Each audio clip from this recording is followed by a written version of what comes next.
Most men think rejection is the final answer. She said no, so it's over. But in reality, human emotions don't work in straight lines, especially when it comes to attraction, timing, and emotional clarity. What looks like rejection in one moment can later turn into curiosity, reflection, or even regret. Let's be clear from the start. When a woman rejects a man, it doesn't always mean she lacks attraction completely. In many cases, it means the timing, emotional state, or perception wasn't aligned in that moment. Women, like men, are influenced by emotions, life pressure, personal growth phases, and comparison psychology. A rejection can happen for many reasons. She felt unsure about the timing, she wasn't emotionally ready, she wanted to explore other options. She didn't feel a strong emotional spark at that moment, or she simply didn't understand her own feelings yet. But here's where things get interesting. Human psychology has something called emotional recalibration. It means people often reevaluate their decisions after time and distance. What felt wrong in the moment can later feel different when emotions settle. This is why some women come back after rejecting a man, not because the man changed, but because their emotional state changed.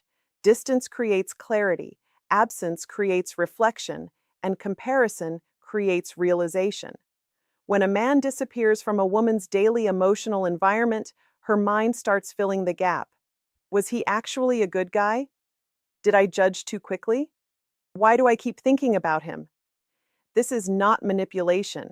This is how the brain processes emotional memory. Another important truth: rejection doesn't always come from certainty.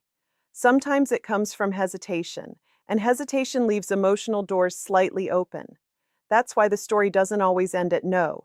It often ends at not now, and not now is where psychology begins. Absence is one of the most underestimated forces in attraction psychology.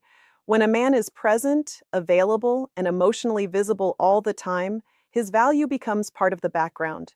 But when he disappears, emotionally or physically, his presence starts to register differently in memory. This is where the brain does something interesting. It starts reconstructing emotional experiences instead of living them in real time. And reconstructed memories are often more idealized than reality.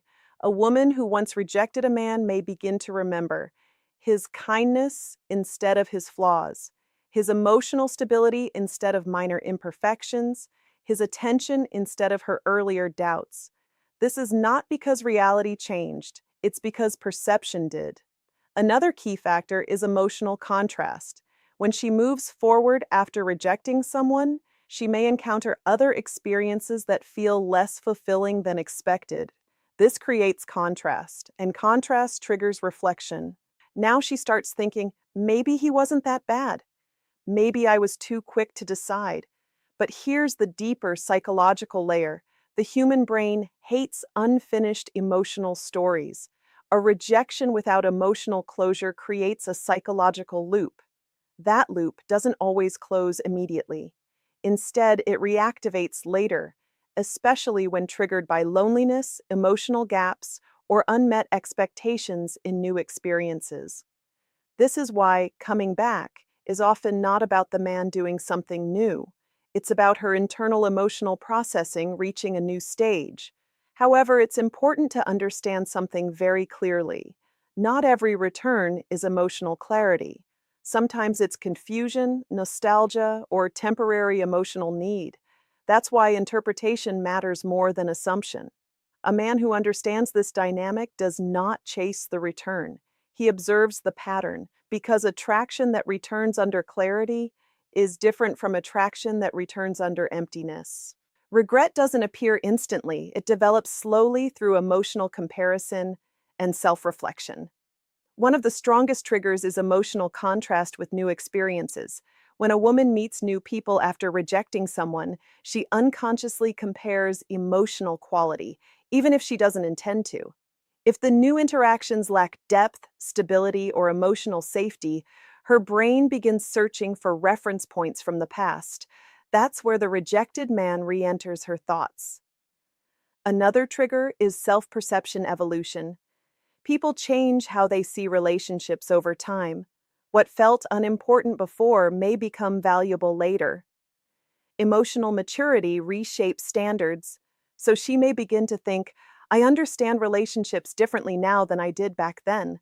This shift alone can reopen emotional evaluation. A third trigger is unresolved emotional curiosity. If the rejection wasn't followed by a clear emotional closure, no conflict, no deep final conversation, no strong ending, the mind keeps the story open. Open emotional loops are powerful. They resurface during quiet moments, especially at night or during emotional lows. Then there's another factor, validation memory. If a man made her feel genuinely understood, respected, or emotionally safe at any point, that feeling does not disappear easily. Emotional safety leaves a deep imprint. Even after rejection, that imprint remains stored in memory. Later, when she faces emotional uncertainty, the brain revisits that feeling as a reference point for comfort. But here's the key truth many men misunderstand. Coming back does not always mean I made a mistake. Sometimes it means I am processing my emotions. And processing is not the same as decision reversal. A mature response is not emotional chasing, it's emotional understanding. This is the part most men misunderstand the most. A woman can come back, but still not stay. And that confuses people. But psychologically, this happens because returning is often driven by emotion, while staying requires stability. Coming back can be triggered by nostalgia, curiosity, loneliness, emotional comparison, temporary vulnerability, but staying requires clear emotional alignment, long-term attraction, stability of feelings, trust in decision-making. These are two very different psychological states. Think of it like this: returning is emotional impulse, staying is emotional certainty. When a woman reconnects after rejection, she may be revisiting an emotional version of the past, not necessarily building a future. This is why some reconnections feel intense at first but fade quickly. The emotional memory was stronger than the present reality. Another important concept is idealization versus reality correction. Distance often idealizes memories, but real interaction brings reality back. If the emotional gap between memory and reality is too large, the connection weakens again. There is also the factor of personal timing. Even if attraction exists, life circumstances can prevent emotional stability. Stress, priorities, personal growth phases, or unresolved inner conflicts, so she may return emotionally available but not structurally ready, and this creates inconsistency. For men, this is where emotional discipline matters, because interpreting every return as final validation leads to emotional imbalance. Instead, it should be seen as data. What is consistent? What is temporary? What is emotional versus what is stable? Understanding this difference protects emotional clarity. At the core of this topic is one simple truth: rejection is not always permanent, and return is not always meaningful. Both are emotional states, not fixed truths. A man who understands psychology doesn't chase rejection and doesn't overvalue return. He understands patterns instead of reacting emotionally. The biggest lesson here is emotional independence. When your self-worth depends on someone's decision, you lose clarity. But when your self-worth is stable, you observe behavior instead of chasing meaning. If a woman comes back, it may mean she is reflecting, she is curious, she is emotionally revisiting the past, or she is experiencing temporary emotional uncertainty. But none of these automatically guarantee long-term alignment. True emotional maturity means not romanticizing return or demonizing rejection. It means understanding both as part of human emotional processing. Attraction is not linear. It rises, falls, pauses, and sometimes restarts.